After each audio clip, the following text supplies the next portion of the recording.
What is going on, everybody? Welcome to another episode of Fourth and 15. We're Mill and Smooth. I am Mel, and joining me as always is Ronnie Big Smooth Hennigan. Smooth, what's going on, man? Mel, not a whole lot, brother. Happy to be here and very excited to have our special guest today. All right, with that being said, joining us today is the very cool and also very dangerous nine-time world champion, Christine Lady Lightning Rodriguez. Christine, how are you tonight? I'm very good. I'm happy to be here. How are you guys all doing? We great. We are Great. great. Thank you for joining us. We Awesome. appreciate it. Yes. My pleasure. Okay, so let's get right into it. Take us through humble beginnings. How did you grow up, and how did you get into martial arts? Well, I grew up, I was born in Providence and lived there until I was about 5 and then moved to Warwick and um, had a younger brother after I turned 7. And so we had a small family and just, I had strict parents and on school nights, there was no going out, hanging out with friends. It was, if I was doing a sport or an after school activity, that was okay. Um, so, I tried everything from, I did basketball, softball, figure skating, gymnastics, just about everything that there is. uh, and a girlfriend asked me, I think I was in like 8th grade, I was like 13. She asked me if I wanted to try karate because her brother was studying, and the school was actually like a private school. It wasn't a commercial school, and it was actually in the back of a bakery at the time. So the bakery was open during the day, morning hours, and then in the back of the bakery, it was just an um, open area, and there was a karate class that would go on in the evening, and it was pretty close to my home. And her brother was training there, and I said, "Yeah, I'll try it." So just went with her just to try it and for something to do it, in the evening on a school night and to get out of the house and do something with my friends. And I don't know, I just fell in love with it after that. Probably within a year, she ended up quitting, and I stayed with it. The rest is history. 40 years later, or whatever it is. It's been a great career, to say the least. Um, you sent us your bio and your resume. One of the martial arts you studied, and I'm assuming you teach it now, stood out to me was Krav Maga. How did you get into that? Well, the Krav Maga is. I teach Kempo. I also do Wushu and kickboxing, but the Kempo is very self defense oriented, so the Krav Maga is very similar. Mm. Um, the only thing it really doesn't have is the forms, So, and we've had several people, that join our school that just really are not interested in the ancient art and the art form with all the forms and katas and everything else that we do in Kempo. So there's a handful of people out there that are just more interested in just learning how to defend themselves. And I have known a gentleman from New York, Master Steve Sohn, for many years, and we got to talking about it, and that's what he teaches primarily is Krav Maga, and it's an Israeli fighting style. It's pretty much what the Israelis teach their military, and it's a pretty cool, very practical system.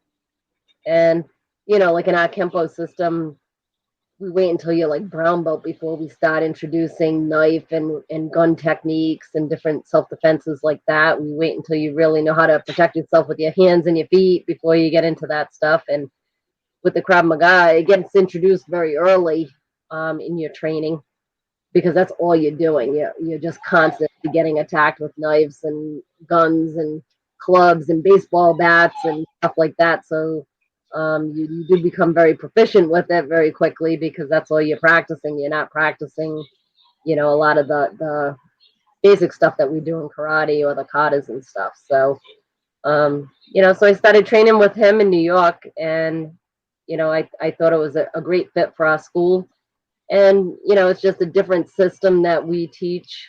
I have the regular karate classes, but then I also teach the Krav Maga, and I find that there's a lot of people that are more into um, that work in the prisons or police officers, people in those type of fields that like to train in that. I mean, it's not as rough as doing MMA. It's not like a 50-year-old, 60-year-old doing MMA is kind of ridiculous. It's more for the younger group of of uh, that type of sport. So I don't find the Krav Maga to be that rough. Older people can do it, uh, but that those are the type of people that I see attending those classes.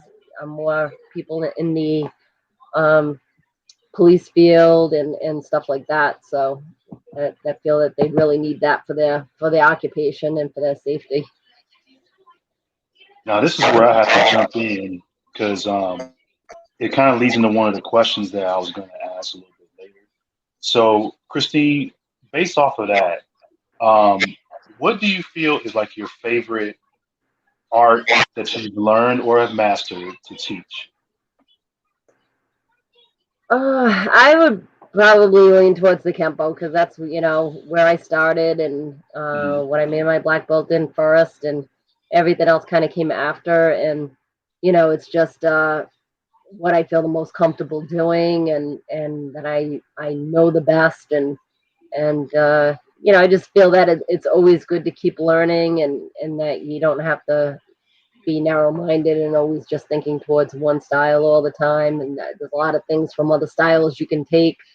You might take some of it and leave some of the other stuff that you don't like, but I find that's important. But the Kempo is definitely very, very practical as far as the self-defense goes. And um, we try to teach the person rather than teach the martial arts to whoever the student is. mm, We try to teach the students. So if a student is, I mean, we've had students that have MS, um, that are just, we have students in their 70s right now. So obviously they're not going to be doing jump spinning kicks and certain things. So you can't say, well, you can't make your black belt because you can't do that particular kick. The gentleman I had that had MS, I mean, he would by towards the end of his life, he did pass away not too many years ago, but he was getting where he was in a wheelchair all the time or using a cane all the time. He would mess someone up with that cane. I mean, no one wanted to be his partner when we so you got to take what their qualities are and capitalize on those and teach them definitely. according to what their physical limitations might be. That's cool. That's real All right. Here's one for me because this was the one that stood out the most for me. From 1990 to 19, you were a World Association of Karate and Kickboxing Organization champion, whether it was forms or competitive fighting. How did you keep that streak alive?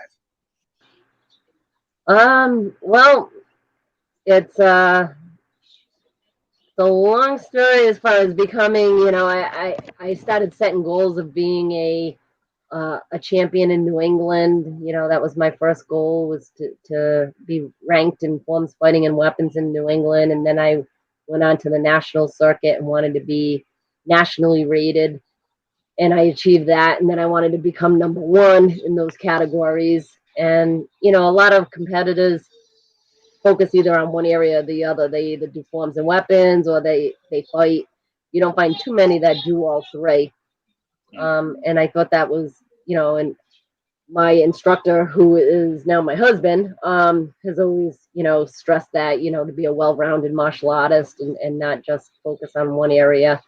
And so, I always did that from the beginning as far as competing in all categories, and I wanted to continue doing that. So then after I became a national champion, my next goal was, okay, what's next? It's becoming a world champion. And the first time I went to the World Championships, it was in 1990 in Italy. I won a gold in forms and then a bronze in fighting. But it was just such an incredible experience because, there's a lot of world organizations out there and world championships in martial arts. But some of them have like 10 countries, 5, 15, involved. They have some great competition, but when you look at Waco, when I went there, I mean, I think they have like 140 something countries involved or something like that. I mean, it's crazy. So, the first one, I think one of the last ones I competed in had around 90 countries that were present at the World Championships, which is the closest thing we're going to get to the Olympics right now. I mean, there is Taekwondo in the Olympics or judo and stuff, but as far as sport karate, it's the closest thing we're going to get to the Olympics.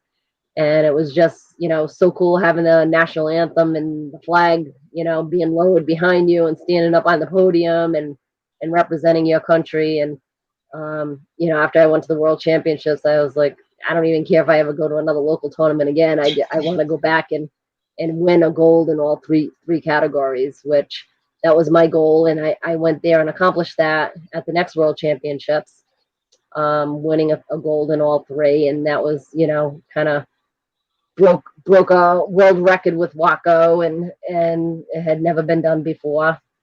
And then a lot of the countries and different presidents from all the different countries were just saying that it was a fluke thing, that it could never happen again. And, it was basically like I just had, a horseshoe for the day or something. So I had to prove them wrong and go back and do it again. So I did. And I went back in London, did it in London, and then I did it in the U.S. when the World Championships were in the U.S., capturing 3 golds.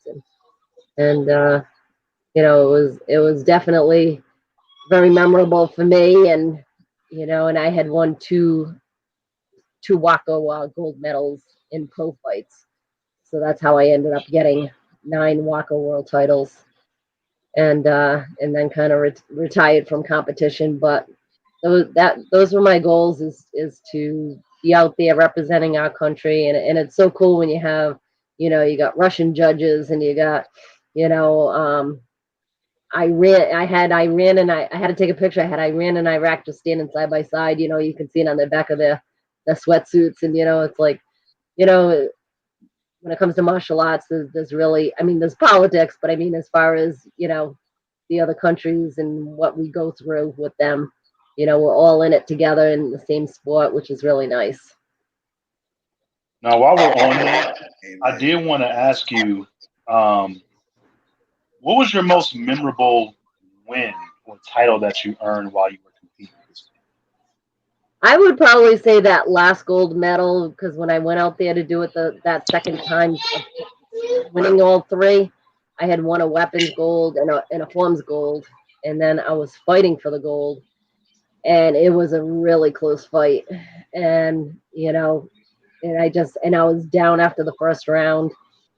So, I went back to my corner, and I'm like, oh, I can't lose this. I Yeah. all this way, and I gotta win this last one. And it probably would have been less stressful if it was forms of weapons being the last one. It's really in the judges' hands. As long as you nail it, it's in their hands on how they score you. But in the fighting, it was a very tight match, very very close. And I just, in that, in between rounds, I just really had to, talk to my coaches and focus and go back out there and get up on the girl that I was fighting, and ended up winning. So I would probably say that was one of my most memorable.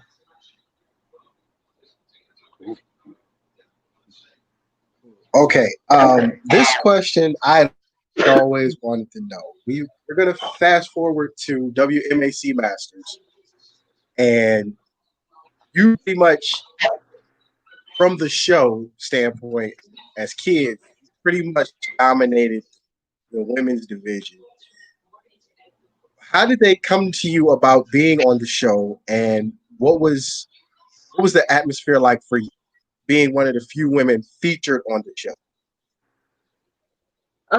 It was really cool. I mean, Pat Johnson, Mr. Pat Johnson was one of the stunt coordinators and directors, and Isaac Florentine. So, um, I had known Pat Johnson for a long time, and worked with him on the. I usually was filming with him, but I did film with Isaac as well, and so it depended on who was directing your fight and stuff. So that was really cool having him be the director of that part, and then most of the people on the show I already knew because we all competed with each other or had some connection with each other through the martial arts. So it wasn't just a bunch of actors brought together; they were all true champions, most of them. So we all kind of knew each other, and it was a lot of it was a lot of fun to when we were there. We'd be filming for a couple months at a time, so it was almost like we were living together for like 2 or 3 months in the summertime filming and shooting all that time. The guys stayed there a lot longer than the girls because the girls weren't featured as much, but we stayed there a lot and did some of the ninja work as well. So it always depended who was fighting. Like, I'll never forget Hakeem and I think it was Hakeem and Herb, but I'm not sure who it was. Hakeem fought one of the guys, and so on a lot of those other fights, they would use the other athletes to be the ninjas that would attack, and you would never know because you got your face covered and everything else. So neither did Hakeem know who it was. So I always bust him up because he like and we all take Yeah. shots from each other and stuff. It's all good. I mean, it's what we're doing. But he's a big guy, and he dropped an axe kick on my back, and I was like, as soon as they Ooh. said cut, I lifted up my mask and I'm like, thanks, like so we knew who it was. He's like, "Ooh, I'm sorry," because but Wow. yeah, we would have some fun on Oh, there, and it was great being you know Pat Johnson had really pushed for the for me to be the Dragon Star champion and stuff, and said she's the current world champion, she should be the one up there, that's being the cool. champion of the show and stuff, and so that was nice, and we had some I had my fight with Bridget Riley, and I had Lynette Love, who was Tarantula, and um uh God, I can't remember her name. Princess, I remember. Yes, Princess. I had fights with her, and then we had the mixed doubles. So it was me and Ho Sung with doing mixed doubles and stuff. So those all of it was so much fun. I mean, we just really had a great time together, and it's definitely working on different sets and stuff. You meet a lot of nice people, and you make a lot of new friends, and but that was just something that we just all fit together right from the get-go because we all knew each other, and we had a very tight, close relationship, and we'd film all day. We'd have 12 to 15, 16-hour days, and then we'd go out after it and go and hang out and do whatever. So it was a lot of fun.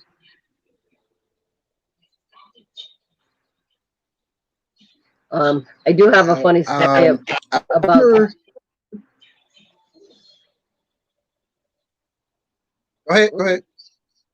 I was saying I do have a funny story about WMEC Masters, though, when they first were getting started with the show, and um, contacting me, and we were down there for rehearsals and different things, and the producer, not Pat Johnson or Isaac Florentine, those were the directors and stunt coordinators, but the producer, Norman Grossfelt, he had pulled me aside and wanted me to go with the Grace Jones look. wanted me to completely shave my head. Oh And I was wow. like, I mean, Oh this show's wow. so cool to be part of the show and everything else. And I'm like, skull cap it then or something, but I'm not shaving my head. No way. So that's why you see on the show, and I actually kept the style a few years after the show too, because I just got used to it. But they had the sides of my head shaved. Mm, So they had the sides of my head shaved, so it was like, real, super short, and then they puffed it up and see like glitter, and I had all kinds of stuff going on in my hair, but that was like a compromise. I said absolutely, I'm not shaving my head. You man. can understand that. Um, I did want to know, how did you come across? How did you get the nickname Lady Lightning? I think they all asked us what we would like if we had a nickname, or if there was something that we would like to use, and as long as they approved it, it was okay. Like Herb was Olympus because he won the Olympic gold medal in Taekwondo, and so people came up with their own um, screen names and stuff, and I was thinking and thinking, and and everyone always, I had asked a lot of people and students, and just trying to get people to not vote, but give me some input of what they thought, and so I had all kinds of crazy names that were coming at me, but Lady Lightning, I think they came up with that more because of my speed with my kicking, Mm. so they always, you're like, oh, lightning fast, so how about Lady Lightning? So that's how that came up. Now, speaking of some of the things that you were All doing, right. because you had Uh, mentioned like the ninja work, Yep. and it made me think about this too. So, looking at the bio, there were so many projects, right, where you were like a stunt woman. So, how did you get into that? Was that something that you were looking to do, or were you requested to do that, or was it something that you had as a result of being on WNC Masters? Well, actually, my first thing I did was the Karate Kid movie, and that was doubling for Hilary Swank Hmm. on the next Karate Kid film, and that was because I knew Pat Johnson so well, and he would go to a lot of these big tournaments and kind of scout people, and and he was friends with the promoters, or he'd be there as a guest. And I had known him for years, and I never talked to him as far as on the movie side. I never said, oh, if you ever need someone, give me a call. We never discussed that. We were just very good friends. Hmm. Um, and, had known him for years. And then he was filming, and he was the fight choreographer for stunt coordinator for the Karate Kid, and they were filming in Boston, which he's in California. Most things are filmed out there, but this was filmed in Boston, and I'm in Rhode Island, so Boston's like an hour away. And he was filming, and I guess the girl that was doing the stunts was, she was a very good stunt woman. She does she like comes down the rungs of the ladder and slides down. She jumps over the pizza car, the pizza delivery guy's car, so she does several stunts in the movie and does a great job. But then when it came to the main fight scene and the biggest part of the movie and the heart of the movie of, the actual fight, she had said that she was a martial artist, but she probably had martial arts experience, but she wasn't a world champion level. She was, Mm. you know, a student. So Pat was like, we definitely need world caliber, like the best female that we can put in the shoes of Hillary, so that it looks like it's her. So when they got to the fight scene and he saw what the girl was capable of doing, he had given me a call and asked me if I was interested in coming up to meet them on the set and stuff. And I said, yeah, I didn't even think anything of it, And before you know it, I was meeting the director and producer and everybody, and they're saying, oh, well, Mr. Johnson says, you're the girl, and you guys look like you're pretty close in size and everything else. And so they just asked me if I was interested in doing it. So that was my first my first job, and it was, I felt like a white belt, when it comes to doing film work because I didn't know what I was doing, and everything's so much different than, and like, and when you're fighting, you keep everything close in, and, on stunt work, everything's like swinging and really wild for the camera view. It looks much better when it's circular motion. And so a lot of things are completely different than the way we're used to training. But I met Hillary, and we trained together, and we did the fight scenes together so that she knew exactly, because when it's a close up of the actress, she has to get into that position, that fight stance or whatever move when it comes to a close up. But when the whole fight's going and it's really fast, I have the wig on and the outfit that's just like hers, and and I have a hard time being able to say, "Is that me?" They do an incredible job with it. So, so I did the main fight scene at the end of that movie, and then did she's training on the rocks in the rock garden or whatever, and jumping from one rock to the other and trying to land it. And so that was me constantly falling off the rock and wiping out. And there was a pot in the barn where they were throwing down bags, and so they end up blindfolding her, and she had to kick the bag as it was coming down, and feel it coming and know when to hit, even though she was blindfolded. So that was all me. And Nice. that was a fun experience too, because it was Mr. Johnson's telling me, coaching me and telling me what I have to do, and I'm like, okay, okay, piece of cake, piece of cake. And then I watch the director, him, all the camera people, everyone gets all these goggles and stuff on. And I'm like, gee, how come everyone's got goggles on and I'm not, well, there's an explosion in that bag. I'm like, great. So So of course I can't wear goggles or any protection. So he just says, as soon as you hit it, just close your eyes. You'll be fine. I'm like, okay. And that's the thing, is having a. I learned very quickly, is working on films, having a good stunt coordinator. You have to have a lot of faith and trust in that person, and they have to, you know, really be good at what they do, because the main thing is your safety that they have to watch for. So, stunt people can do some crazy things, but the stunt coordinator is always there watching your back and making sure that you have, the protection, whether it's the mats or the bags or, different equipment to help you. So that was my first thing. And then, WMAC Masters came in after that. So that's when they were looking for all different world champions in different fields, like Herb with Taekwondo and myself with sport karate and Hakeem, and everybody that was, Bridget was a kickboxing champion, and so they kind of pulled from all different areas, and that's how I got chose for the WMAC Masters show for the 2 seasons. Nice. And we were talking about that Hakeem. Like, me and Ronnie, we were mad they ended the show, and especially the way that they did it. It was just like, come on. Yeah. It could have gave us something a little bit better.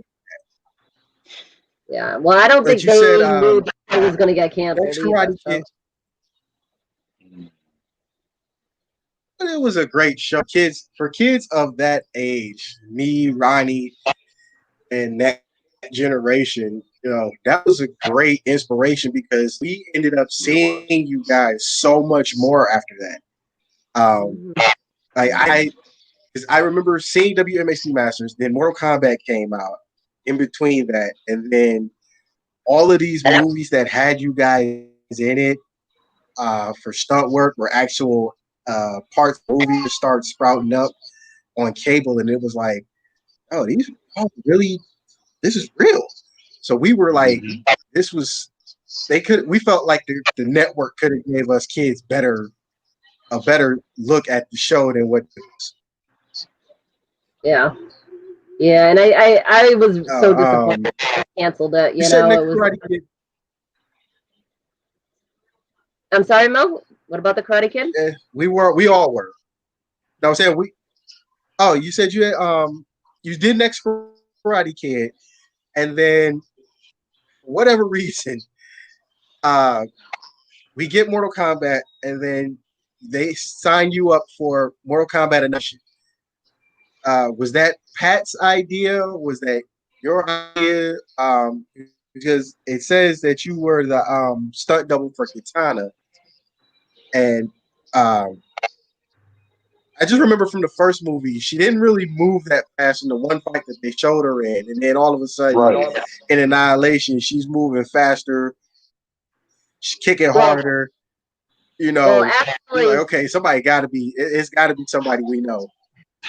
well, actually speaking on Mortal Kombat, I actually did Batman and Robin, and then that was like in December, and then I came home for Christmas, and I was supposed to fly out to Thailand. I want to say it was like January 3rd or something like that. It was right after the holiday, and so I had just come back from California from filming. Christmas was in front of us, and now I'm leaving for like 3 months, and I'm married. So, it's a big thing, and leaving my school and my students for that long and everything, and so just trying to absorb the holiday time and being home and stuff, and um, being in Thailand, it was in more of the in the jungle type of area. It wasn't like in the city, so we had to get all kinds of shots for malaria and all these different things you could catch over there. So we have a travel clinic here at one of the hospitals. So you just go to the travel clinic and they give you, your tetanus shots and give you all the kinds of pills that you need for whatever country you're going to. So when I was there, the question was, I did it like right after Christmas, I guess, and right before the new year. And I said, so they said, well, like if you're a girl, this question because you get it no matter where you go for any X-ray or anything. Any chance of being pregnant? And I'm like, I guess there's always a chance, I mean, So they said, well, we can't give you any of this medication unless we're 100% sure you're not. So I just said, okay, well, whatever, that's me. And I found out I was pregnant. Wow. So my first Wow. son was technically in Batman and Robin because I was pregnant when I shot Batman and Robin. So I didn't know, but I had to cancel that. So I had Oh, had a call. I had to call that's still.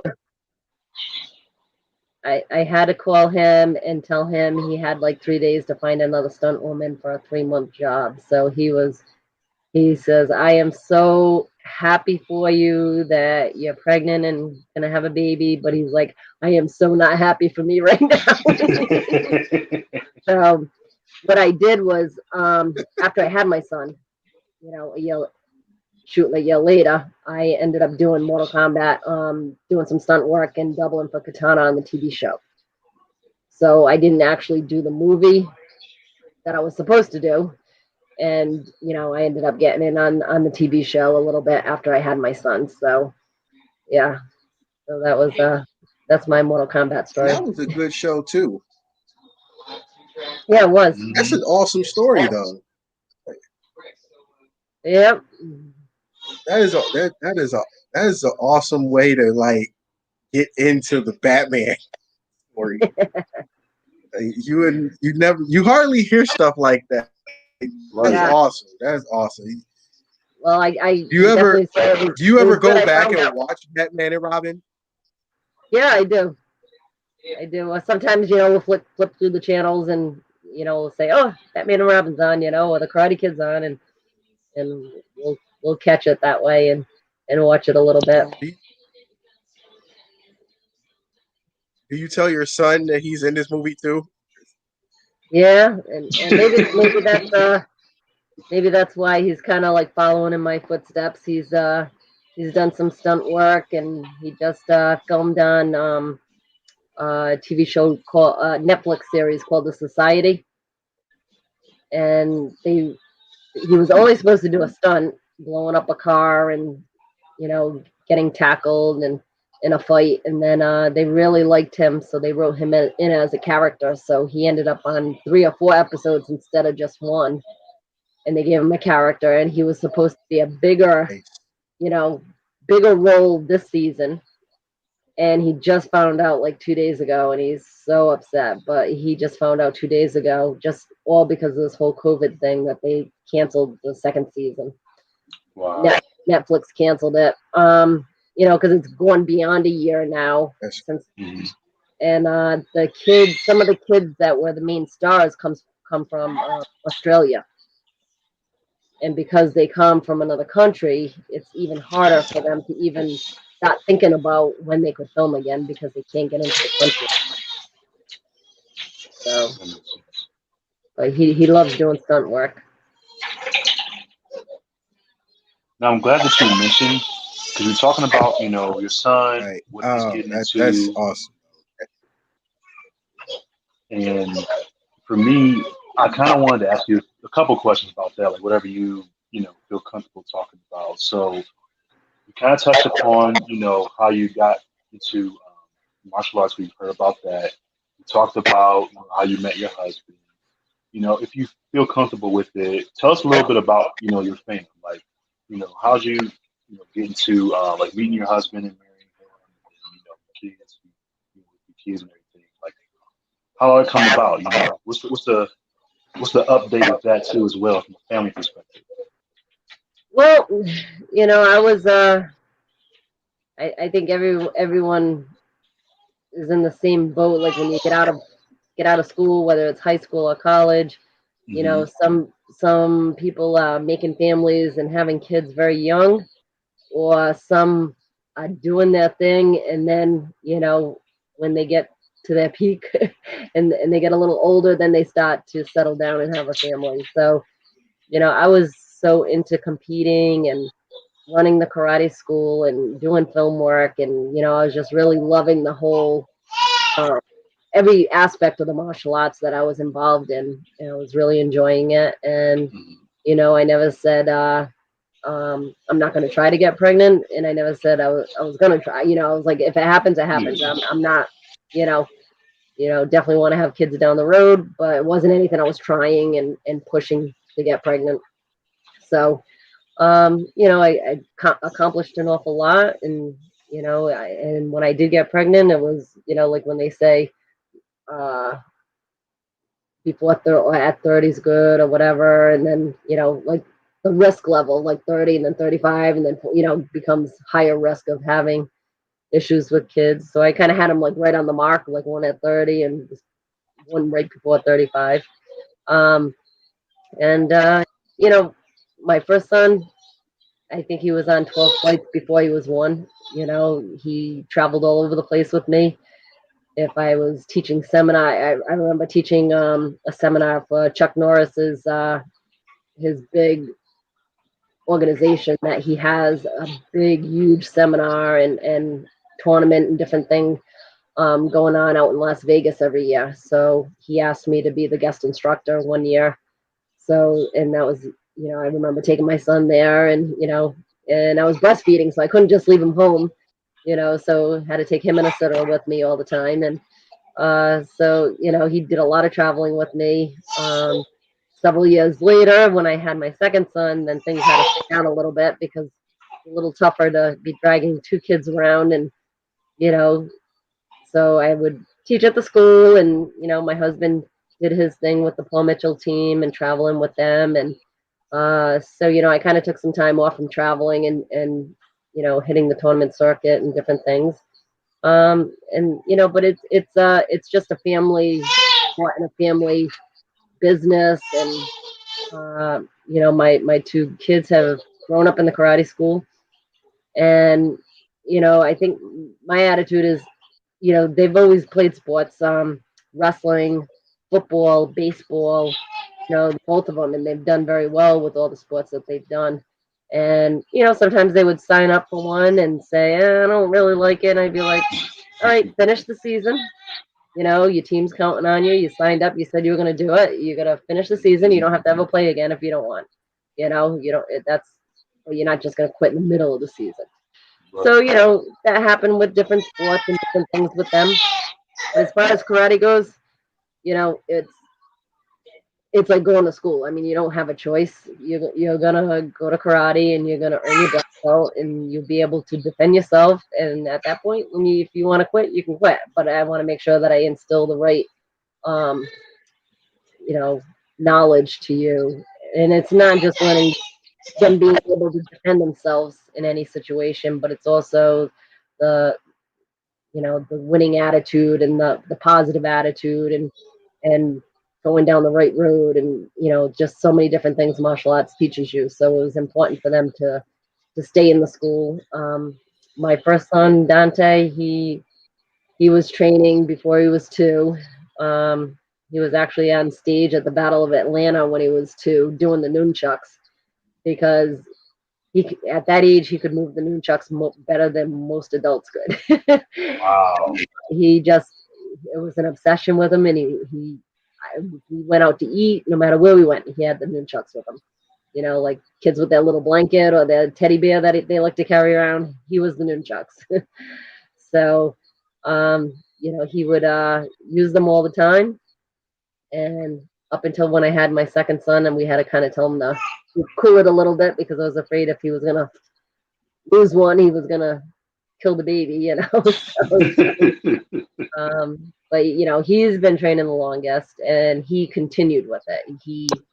Him and my stepson opened up their own school in Newport, Rhode Island. So he is continuing with the family tradition, and running a martial arts school of his own, and he's doing film work. And my younger son Nico, he trained with us, and same thing, and he loved it as a kid, and Yeah. and growing up with it, and had a lot of friends, and training with his brother and stuff.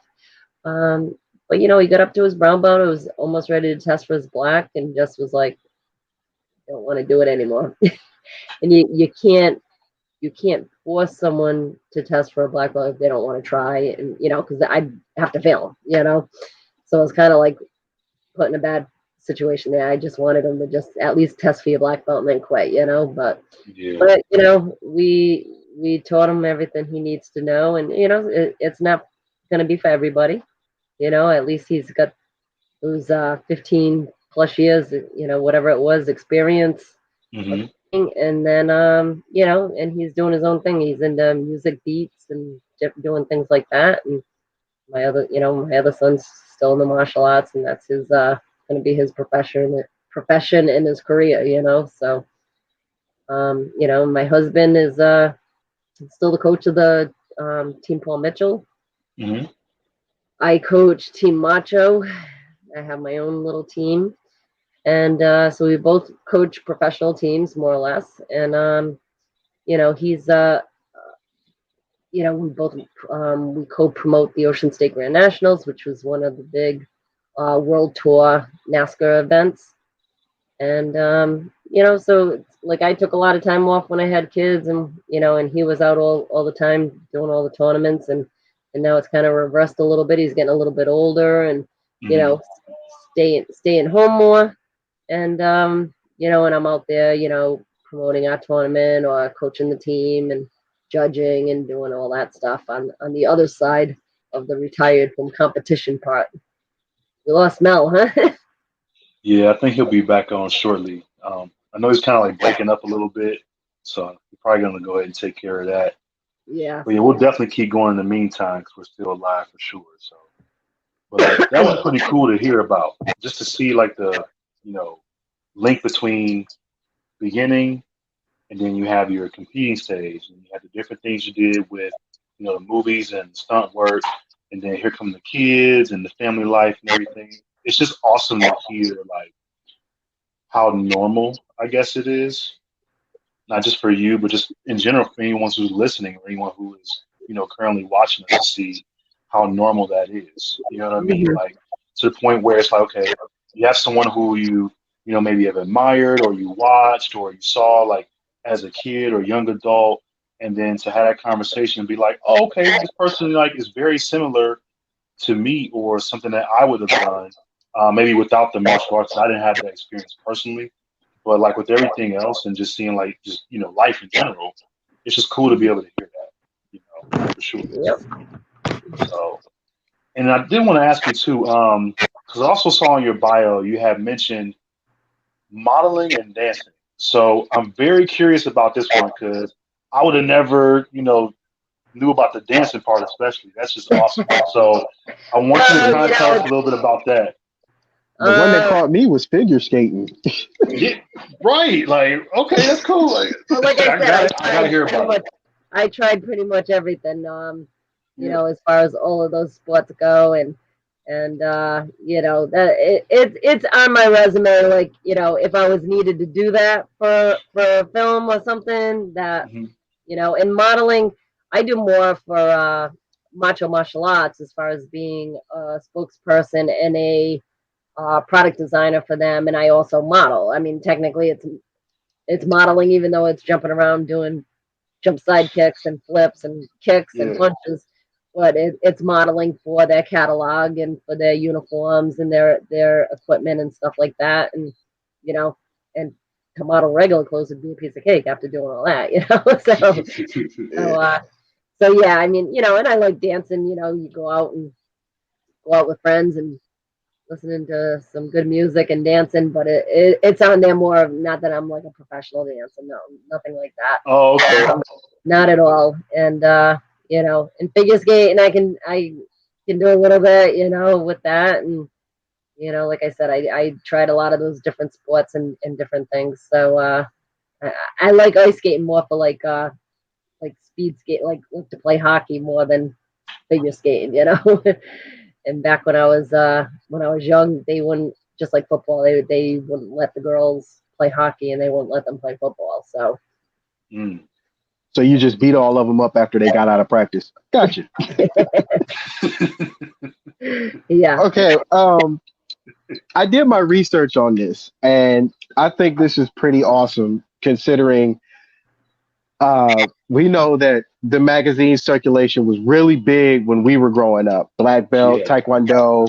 man. Uh, you are one of few women not named Michelle Yeoh or Cynthia Rockroth to grace the cover of a martial arts magazine 40 times or more. What was that like to know that you have that on the resume? And do you still have all of these magazines hanging up somewhere? I have a lot of them. I don't have all of them. I actually have like on Facebook, when you have like your pictures and albums. I have like Hmm. one album that says magazine covers or whatever. So, but they're not all in there.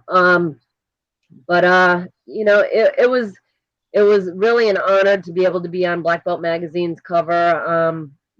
I was super excited to make that cover when I first did, and then I was able to do it again. So yes, it's not something that many women accomplish, uh, especially with that magazine. There's always Hmm. been such, it's been, what was it, the first martial arts magazine? I mean, it's been around forever. I mean, we actually have the first copy, whatever that was, I don't know if it was the 60s or whatever, but it's a very an old copy, and it's like half the size of a magazine. So not an 8.5 by 11, but it's actually smaller. It's small. But it's nice because I think ever since I started martial arts, it's always been a male dominant sport, and I think it's getting more equal as the years go. And I mean, I could see it just in my school, and I don't know, I don't believe it's only because of a female instructor being in the school. I believe it's a lot of schools around the world are seeing more equality as far as their numbers, of being 50-50 as far as men and women in the classes. But Right. when I started, it was like, one or two girls in the class and the rest were all guys. And, the same thing at tournaments or anywhere else, it was always, like 90% men and a very small percent were females. So, you know, I feel like I've worked hard at trying to give women the equal opportunity as the men, and just kind of putting us on the map in the martial arts, so that the females are respected as much as the male um, practitioners and stuff. And and sometimes it's a lot harder to work towards earning that respect, and I mean, I remember going back to days of days when I was first teaching, and I had my own school when we first went with a commercial school. So my husband still had his private school, and I opened up commercially because I was traveling and doing all these tournaments. And he says, you gotta get you working, doing something to help try and you know pay for all this expense of you traveling and going to all these tournaments all over the place. So had opened up a commercial school, and to make a long story short, I was kind of like, I a lot of times I'd answer the phone and I wouldn't say, yes, I'm teaching at 6 o'clock tonight. Come on in. I would be like, I would act like I was the secretary, and yeah, there's a class tonight at 6. Can let me take your name, and would you like to come in and watch, or would you like to try it? And so I would never really give that information that I was the instructor until they got there. And then once they were there and they saw, what your knowledge is and how I mean, I'm teaching guys that are over 200 pounds, and they're eager to learn from me and understand that I can teach them regardless of size or sex and everything. So it was kind of how I used to have to sneak people in the get them in the school and then close the door. So once they were there, it was good. But you over the phone, they'd probably be like, "Yeah, I don't know if I want to learn from a girl, how to fight and how to do this and that." So, but I find that it's a lot better nowadays, and people have, they don't. A lot of people don't think twice about coming in and training with a female. There's still a lot of guys out there that would prefer not to, but I think it's changed a lot, and I'm happy to see those changes, and I'm happy to be like a role model for the younger girls out there that they can come out and achieve anything that they want, regardless if it's not something that typically little girls do. Right. Now, we've been speaking throughout the last week or so, and I remember you saying you guys had a virtual tournament coming up. How did your students do in that? Students did outstanding. My team members did great. Everyone did really well. We run one of the big NASCAR World Tournaments. There's a World Circuit, and there are like 13 or 14 tournaments on the circuit for the entire year. The Battle of Atlanta, the U.S. Open in Florida, the Compete out in California, America. There's one up in Canada, two up in Canada. So there's these tournaments that competitors go to, like I used to when I was younger, to try to earn a national rating where they can say they're number one in North America by earning points at these different high level tournaments. So we've ran ours. This was going to be our 40th anniversary this April that just passed. And so it was going to be our 40th. The very first one, I was not a co-promoter. It was my husband's event, and that was the first tournament I ever competed in.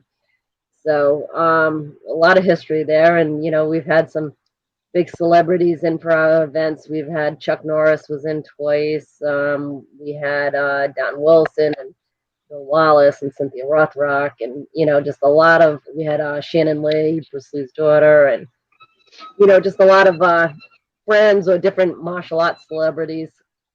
We had Chuck Zito in last year. Well, he was going to be our big guest this year, and that all fell through with this whole COVID thing. So we postponed our tournament from April to July, and then we saw that this really wasn't going to be much better in July either. So we ended up saying that we were going to do a virtual tournament. So it's pretty cool virtually. I mean, judges.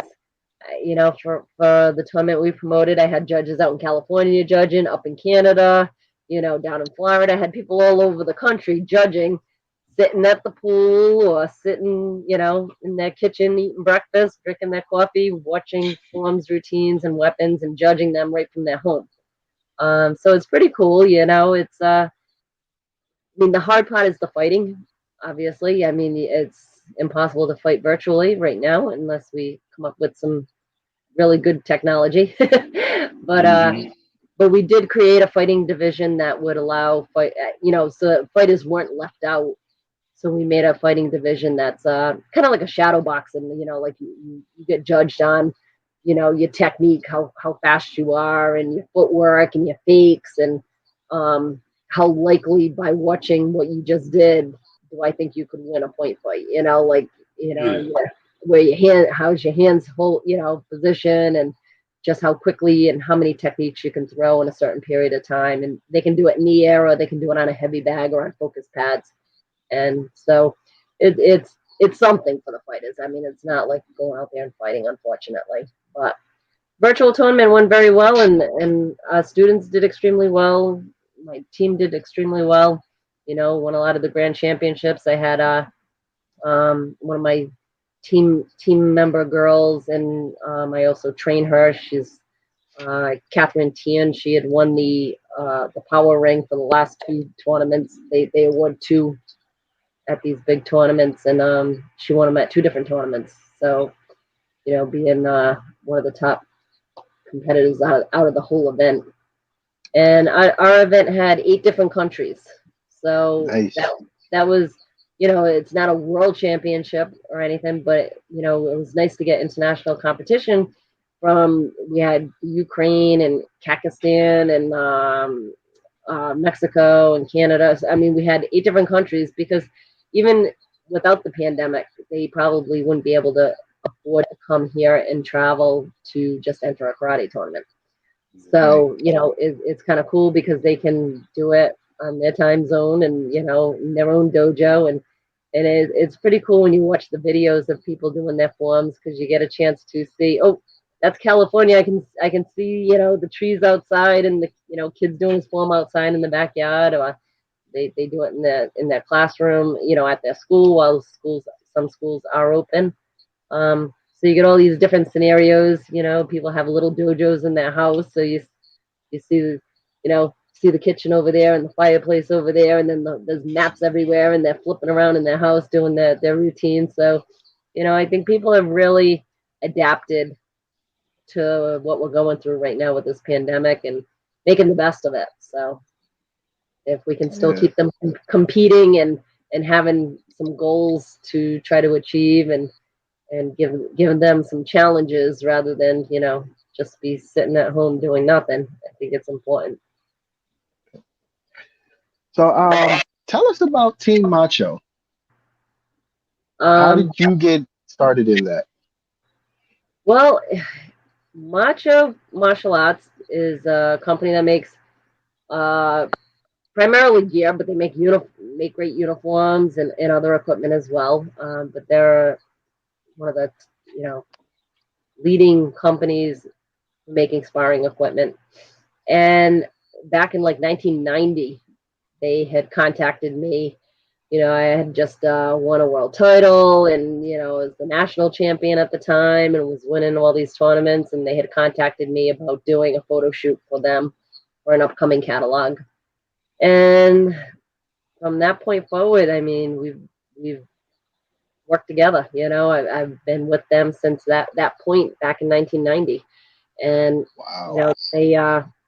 they basically hired me to help design equipment for them. Herb Perez was also with them at the beginning when I first signed with them, and just helping them come up with different designs on equipment, what would work, what competitors like, what fits better, and I came up with the face shield when they started adding face shields to the kids competing, where they felt it was safer for them to have that for kids. And then when they made chest guards mandatory, I had designed a nice sport karate chest guard, so it's nice and light. Because if you ever see those Taekwondo hogus that are like, Yeah, I they're so remember heavy those. and they're so heavy and cumbersome, and it's hard to move with them and stuff. And I mean, Can't throw a kick. Yeah, I remember those. It's like wearing one of them sumo I suits. yeah, man, I hated those, bro. Like you do not like everybody gets this idea that Taekwondo is like it's a kicking martial art primarily. That doesn't mean we don't punch, but most schools will tell you no punches to the face, focus on your kicking, Mhm. and your technique. But when you're sparring and they put this 30-pound vest on you, you do not know how hard it is to even think about kicking. Like, Yeah. I can remember just just during class, I can remember scoring points off punches because I couldn't kick. Like, they were too big. Mhm. So I was so happy when they started changing how the equipment looked, because it's like, man, you putting these kids at a disadvantage. Like, what kick do you Yeah. expect them to throw? Well, I always loved macho gear, and I was always wearing it, and so they had asked me about doing some photo shoots with that catalog, and like I said, from that point forward, I started helping design equipment and modeling in the catalogs, and just helping promote and be a spokesperson for the company. Um, Being one of the people out here in the martial arts, and at the tournaments and in the schools and everything else. And then, we had a group way back in the early '90s that we called like a Team Macho, and it was me, and it was Herb Perez and Richard Brandon, Larry Lamb, Gabe Renaga. I don't know if I'm missing anybody, but it was us, and it was we called it Team Macho, and we did different things with Macho with the catalogs and stuff, and we ran some Macho training camps in the summertime, so we'd have like a week-long training camp, and it was mostly Taekwondo. So Herb would bring in Juan Marino and some of the other Taekwondo champions, but we did the sport karate side. Mike Chat was also part of it, and had Pedro Xavier teaching with me. So we had like a sport karate area for the summer camps, and then that kind of like dwindled out, and I was still with the company, and then several years ago my son's been competing, and he was on another team, and I said, we should make a Team Macho. I'm at all these tournaments, I could be coaching them, and my son would be like the first person I'd add on there, because he's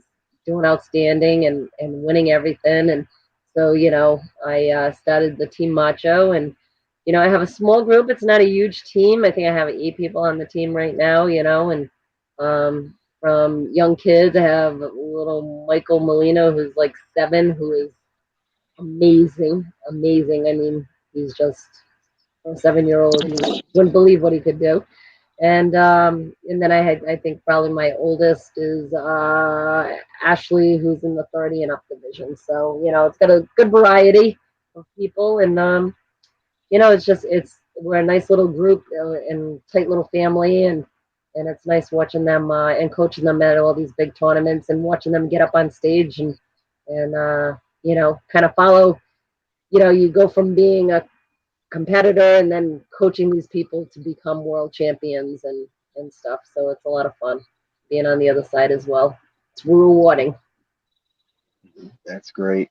Okay, my last two questions, because I don't know if Ronnie has anything else, but one of my last two questions is, uh, we know you keep in touch with some of the rest of the WMAC masters from the show, but who do you get to talk to the most? Because all of you guys are busy, and remember you saying last night during the test run that Larry is the one you talk to, and when he does call you, it's like really odd hours of the night.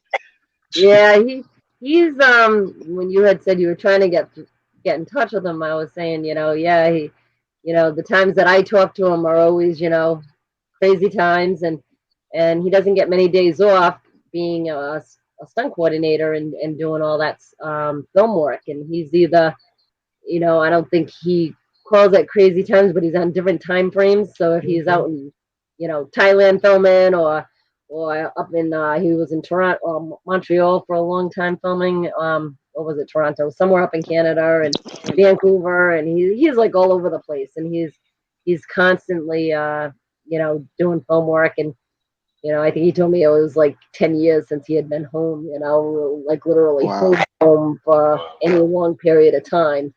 Because when you do a movie, you're on the set for 3 to 6 months. I mean, depends on how big of a budget movie or film it or TV show it is. So it's a long time.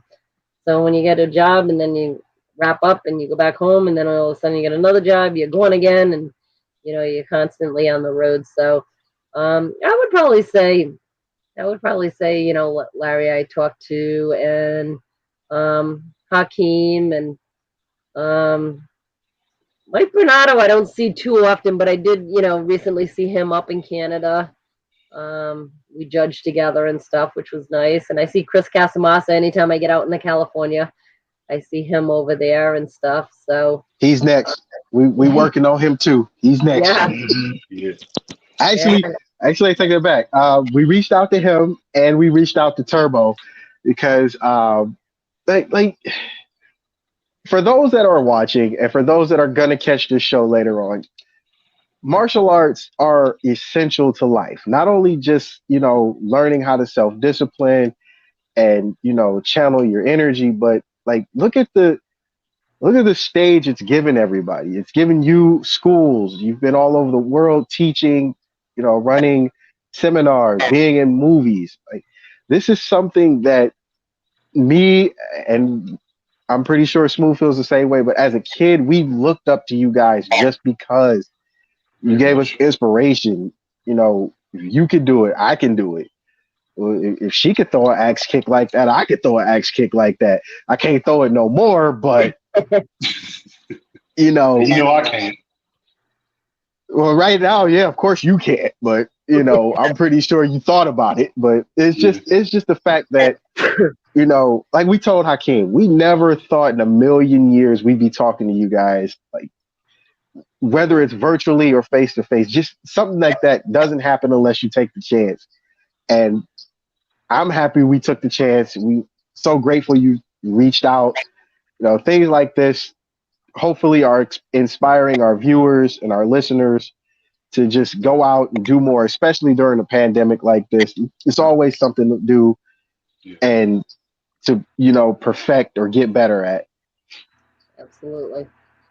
Absolutely. And I think it's really important for people to keep training during these times. And, you know, uh, um, us at black belt level and the higher levels, of course, it's a way of life. But, I try to tell those little yellow belt kids or, those beginners, you can't just you take a month off. You don't just fall behind a month. It's like you're playing catch up when you come back because you forget everything. So it's like, you have to relearn everything and then pick back up where you left off. So, you lose a lot by taking that time off and just staying active with it, whether it's through Zoom or, being in a karate school, but having to keep the social distance for now. But, we'll be back at it and grabbing and punching each other. And I actually had a fun night the other night. I did a family, because we are not supposed to be making contact, but I did a family fight night. So because we have so many families in our school, so immediate family members, you can make contact with them. I mean, you're living with them, sitting in the same car with them, sitting at the same kitchen table, so sleeping in the same bed, husband and wife, and How many little sisters beat up the little brothers? Oh yeah, it was fun. It was a fun night. Husband and wives and father and son, and um we had grandfather, son-in-law, and grandchild. So we had some we had some we had some interesting matches. But at least they were able to fight. I mean, it's not the entire school, but we have a lot of families in the school, so it does give them the opportunity to get in there and remember what it's like to fight. God. Christine, what I wanted to ask you too was, I know you had mentioned that you knew, like, once you got into martial arts, like this is what you had wanted to do. But if for some reason it fell through, like, what other pathway would you have taken? Or like this is just it, like there's no other way. It would have been something else. You know what I mean? Like, or is there something else you would have probably done if you didn't do martial Well, arts? I mean, actually, I wanted to be a doctor. So, Cool. my entire life I wanted to be a doctor. And when I got to my whole high school, I took every college course that there was. I never did, I mean, I don't know how it works now, but, we had college and business. If you were not going on to college, you took the business classes, it could be cooking, it could be sewing, it could be knowing how to type, do accounting, all that kind of stuff. Or you took the college courses. So I was in biomed and algebra 4, and I took all my 4 years of French and all those things that you had to do for college, and that was my goal. And by my senior year, I kind of was really into the competition and traveling and just starting to do a lot of the traveling part, and was really falling in love with it. And I know I can kind of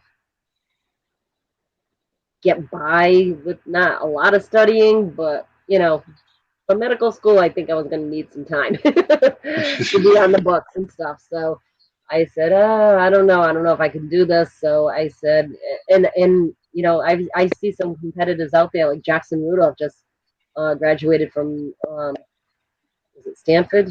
I believe. I don't out in California. Is that California? I mean, some of Yeah. them, and that was medical school. Some that are graduated law school, and I mean, I take my hat off to them if they're able to compete at a pretty steady and high level and go to college like that. I mean, that takes a lot. And I knew it would be difficult for me to give 100% to both. So I said I would drop my thing down to being like a surgical nurse. I didn't want to just be a nurse, like you know, bedside, taking care of patients in the hospital and different things. I wanted to do something as close to being a doctor as possible. So I figured a surgical nurse would be cool, being in there with surgeries and assisting and stuff. So that's what I had gone to college for. And after my first year, I was like, yeah, I think I can do this anytime down the road. My body might not be physically capable of doing this high level competition my entire life.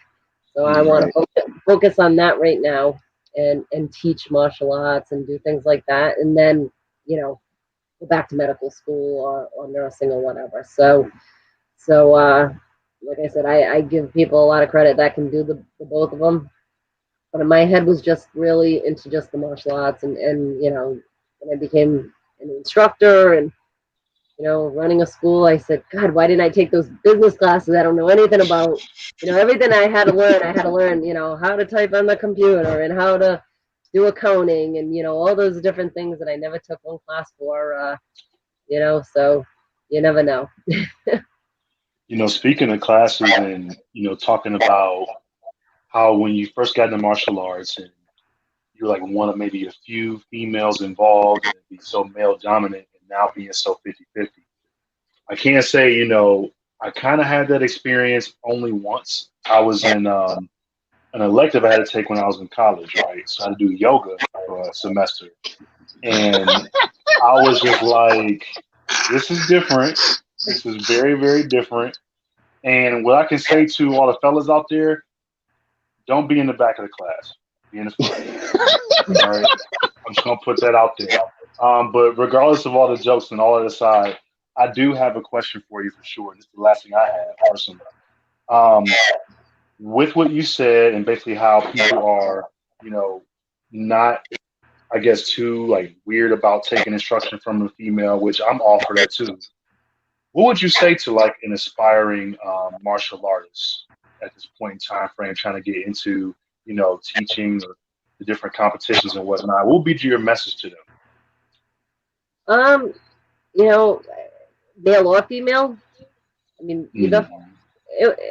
My message would be to just go for it. I mean, to put 100% into it, and it's not, um, it's not just a sport. At first you might look at it as a sport and just something fun to do, and you want to be competitive, but it's a way of life. So whether you're 15 and doing it or you're 75, it's something that's gonna carry on with you for the rest of your life. Um, so it's a way of life. It's not just the physical fitness part. It's all mental, physical, and spiritual. So it really it covers everything. And I just think it's a great thing to be involved with. And it's not always that the competition is going to be your avenue.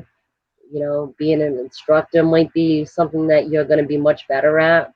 You know, or sometimes people they you need to learn everything that's involved in your art, you know, whether it's the Mhm. forms, and you might hate doing the forms, but you still got to learn them, you know. And everyone has Don't remind me. everyone has their niche, you know, where you're a great fighter or you're a great forms person or you're really good at, you know, teaching and getting the point across to people. And you know, I mean, I have instructors that are in their 70s right now, and they might not be able to physically do some of those moves, but how they can, you know, inspire and you know, give a student confidence and teach them how to do it even though they can't physically do it is, you know, a great accomplishment for them as well.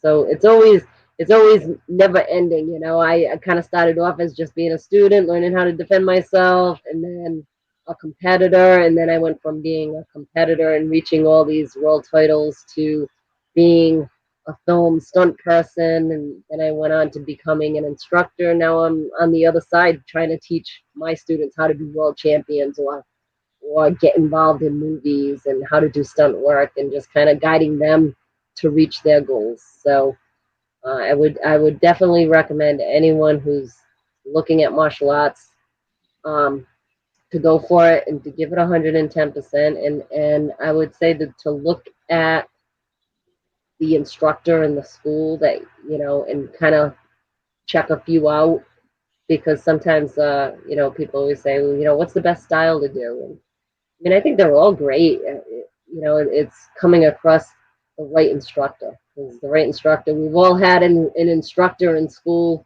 You know, it could have been your kindergarten teacher or your fifth grade teacher, but they left that lasting impression on you, and you'll never forget that Mhm. teacher because Right. they were just such a good teacher, and not teaching the math and the science and everything, but just how they brought the best out in you. And you know, so finding the right type of instructor like that, it's not so much, you know, a punch is a punch, a kick is a kick, whether it's taekwondo or kempo. I mean, they have their differences, but just finding the right instructor is really, really important. And so is learning them forms. So the young kids, not the older kids, but the young kids watching, learn them forms, man. Yes, Learn them forms. I know you don't want to, but learn them. absolutely. All right. With that being said, I'm all my questions are gone. I'm depleted of questions. You're more than welcome to stay with us. We got a couple more topics we do need to touch in the world of sports as well. Right, Smooth. My questions are gone, man. Yeah, You got I'm anything pretty. else? No, I'm pretty solid. You know, I just gotta say, like, to be able to meet someone who you've watched, who you admired, who you saw, and you're just like, I don't know if I'll ever get that opportunity. You know what I mean? And then for it to happen, it's just crazy. So for me, you Man, know, thank you so much, Christine. I really, really appreciate you. I appreciate you guys having me on the show, and you're welcome back anytime. Yes, absolutely. I would definitely come back. And I am gonna go cook my kids some dinner now because I forgot I forgot. I was like, oh, I guess we're gonna do dinner after that show. Well, So, we thank you for taking time out of your day. It's greatly appreciated. We love you. We love what you do for the community. Just thank you once again from the bottom of our hearts. Much appreciated. thank you so much. It was great being on, and good luck with your future shows. And tell Eric I said hello. And who did you say you had on next week? The next. Next week, our next show next week, we have Damon Mason. He was an arena football player with the Orlando Predators, one of my all-time favorites. And then September, the month of September, we have Daniel Pacina, who was actually Scorpion and Johnny Cage in the first two Mortal Kombat games. Mhm. And then that's on September 8th. And then that Sunday, September 13th, Eric will be on with us. Awesome, awesome. I'll have to shoot me a reminder so I can watch. Oh, cool. Absolutely. We got comment section too, so you can always leave a comment. Whatever message you want to leave, and we will tell them you said hello. But if you happen to just want to comment, the comment section's always there. All right. Awesome, guys. Well, you guys have a great night, and I'll look forward to watching some of those in the future. And you as well. Thanks, Christine. We appreciate you too. Take care. Good night.